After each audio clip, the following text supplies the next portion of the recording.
Hey everyone, on behalf of Thing 2, Adam, this is Thing 1, Aaron.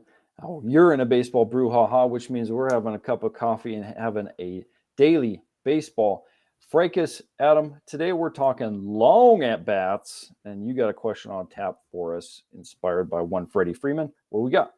That's right. The longest at bat that did not result in an out resulted in what outcome? Mm-hmm. We're working the count, trying to do our best to help the team here. And this was inspired, as you mentioned. Freddie Freeman drew a 15 pitch walk the other night, brought to us by the baseballer here. So we're looking at some kind of outcome that was ended up being helpful other than driving up the pitch count. So what Mm-hmm. was the outcome of the longest at bat that was not an out? So we have a walk, single, double, triple, or a home run. Yeah, so I feel like the walk is the most likely scenario here. However, I'm going to betray those best odds right now, and I'm going to go with a single. I think a single feels appropriate. So that's what we're doing. I went with walk on this one. It just seems so many pitches.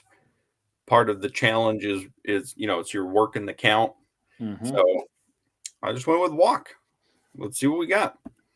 Well, our correct answer, we're both wrong. Oh, Not perfect. unusual here. So the correct answer is a home run Wow. hit by Alex Cora, Ooh, he who of the lumber company. that's right. He 18 pitch at bat. Jeez. Didn't even make it to a full count. Made it to a 2-2 pitch. Hit a Mm-hmm. home run for the Dodgers. Um, and yeah, that was an impressive little at bat there by Alex Cora. And Yeah. speaking of Alex Cora, his career was somewhat unceremonious. Although he's one of 7 people to both win a World Series as a player and manager. Um, However, the manager World Series came with some controversy and some sign stealing scandal there. Yeah. But he played 14 years in Major League Baseball and then won the World Series in 2018 as a manager. Yeah. It's pretty remarkable because he wasn't an all-star caliber. He was basically a utility guy. So for him to stick around for 14 years is impressive. The fact that this longest at bat resulted in a home run is fairly impressive. The fact that Alex Cora only hit 35 home runs in his career over those 14, so we got one here. Again, these quirky things with baseball, just you gotta love them. Yeah, and he's the brother of a little hometown hero, Seattle Mariners, Joey Cora, who was Yeah. part of the Mariners' first playoff run as well in 1995. Yes, indeed, indeed. You may be wondering, so Alex Cora had the longest at bat that ended in positive, but was that the longest at bat ever? No, no, No, it was not. of course not. That belongs to Brandon Belt of the Giants, April 22nd, 2018, 21 pitch at bat. And sadly, after enduring so long, ended on a fly out to right. Yeah. So, and Brandon Belt was hilarious about this because, when you're in the field, this is a different experience when you're fielding versus being the pitcher or hitter. So he said he quoted it this way: "When I'm in the field, I hate it when a batter keeps fouling pitches off." Bell Bell said, "I'm like, dude, just put it in play. It's not that hard. Let's go." So I basically had to apologize to the entire league after that. Yeah. Well, and this at bat took 13 minutes, one player, 13 minutes trying to watch him hit. And I recalculated based on the new pitch clock rules Yeah. 20. So there was a runner on. So you get 20 seconds per at bat. So even if the pitcher uses the entire pitch clock, Mm-hmm. this at bat would have maxed out at about 7 minutes instead of 13. Yeah. Yeah. Yeah. Pretty incredible at bat and, useful over the long term of a game potentially. I don't know what the outcome of this game was, but you drive up the pitcher's pitch count and you start seeing all their pitches and it helps out. So, which I think we're going to talk about that here, sort of the art and science of working a count. So, Yeah, a lot of players support the idea of working the count, both in terms of seeing more pitches and trying to pick up what the pitcher has and how they're throwing that day, as Mhm. well as driving the pitch count up so you get them a little tired, get into the bullpen maybe to help the team. But I'm curious, as a player, Mhm. thing one,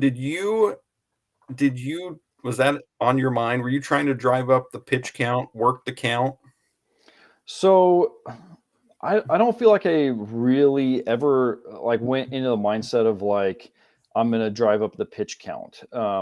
And so I felt like mindset a lot of times I wasn't um, I wouldn't shy away from hitting a first a swinging at a first pitch, but I didn't do it a lot. I preferred to see a pitch. Depending on what it was, I hit second typically in the batting order, and so I was a little higher up the line. But ultimately, at the end of the day, you're looking for a pitch you can hit, and if you get one of those, you can't just spit on it. Yeah. You gotta take action, and you'd hit it. And so, I think where working the count, you want to, especially against a tougher pitcher. You want to when you're early in the game, first inning, and you're early in the order, you want to be real selective. You want to kind of pretend like even at an 0-0, you want to pretend like you're in a 2-0 count where you're waiting for a perfect pitch, because you want the guys behind you who are in the dugout who are coming up behind you to see, okay, what's his fastball velocity look like? What's his breaking stuff look like? Does he throw a changeup? So you want him to get some pitches out, so you kind of get a sense of what he has. You're doing a lot of times you have seen these pitchers before, but like when we played in state tournaments, you have guys that you don't know. I mean, you're looking at stats. Uh, all you see is like how many innings they've thrown or whatever, but you don't have any clue. There's no film, Yeah. on high school guys. So you're just trying to. So you got to go up there with a mentality of letting guys see pitches, but at the same time, you gotta wait for some. And at our level, you don't have guys like Greg Maddox or who are pinpoint in their control. So part of the thing too is, if you get in a count like a full count or 2-2, I didn't strike out much, which I took a lot of pride in. I didn't hit for a lot of power either. But I was gap to gap type of guy. And so you're looking for a pitch that you can drive. And so if you're 2-2, 3-2, and they're nibbling on the edges or they're just off the plate, you can take a swing at that, but you actually want to hit a foul ball in that case, because you can't, if it's bottom corner, you're going to ground out to the shortstop or the second baseman. And so in that scenario, I'm just fouling off pitches if I can, waiting for that pitcher because he's not pinpointing his control, waiting for him to put something in the middle of the plate that I can hit hard. And I wasn't a good enough hitter to be that selective. So I tried to find Yeah. something I could hit Yeah. Totally. and then try and hit it. I Mhm. remember Derek Jeter talking about how um, his approach was always like he would look for the first fastball and Mhm. just hit that one. Yeah. And he made himself a great career Yeah. just trying looking fastball and Mhm. hitting fastball. Um, Yep. so yeah. Absolutely.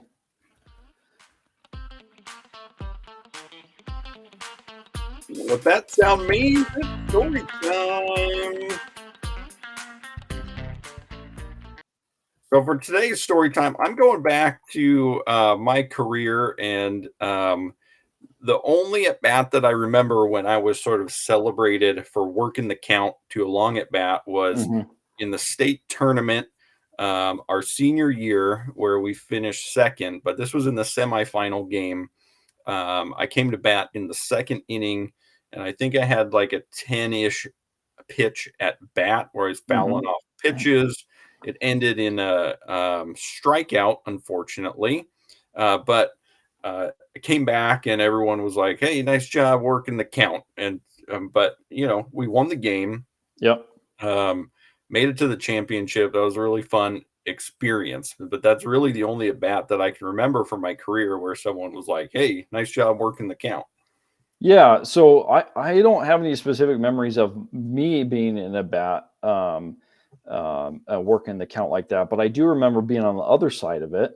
I remember kind of sort of vaguely some at bats where I'm pitching and facing a guy who's a good contact hitter and just going pitch after pitch after pitch. And that's one of the things that makes baseball fun is once you get in that mode, you're in a chess match and you're trying to outthink, you're trying to outplace, and those guys are those scrappy guys that don't strike out much. Um, make it really tough on pitchers because they're going to put the ball in play and put pressure on your defense. But then in the at bat, they're not going to strike out as well. So you're trying to place a pitch, and same thing I was just talking about. They're waiting for you to make a mistake. And I remember one game where we were playing Legion baseball and we got shelled. I got shelled, not we. The pitcher. I think I gave up like 11 runs or something. We got hammered, and it was that kind of a night where I couldn't strike anybody out. They were just putting everything in play. Couple long at bats that they took advantage of, and that just is it makes it dry it really shatters the confidence of the pitcher too when you can't strike a guy out. You make a pitch and you can't strike him out. This is another thing with working the count, is because now the pitcher starts to feel like, oh, my stuff's not quite as good, I'm not quite as sharp, and then he makes a mistake in the middle of the plate and you drill something. So yeah, there we go, There we working the go. count. Special thanks today to MLB, Stathead, and the Baseballer for this information, for digging out the details and diving into the data here. If you have a burning question, comment below. Find us on Twitter. Subscribe, like. We'll be right back. Thanks again, everybody, for joining us.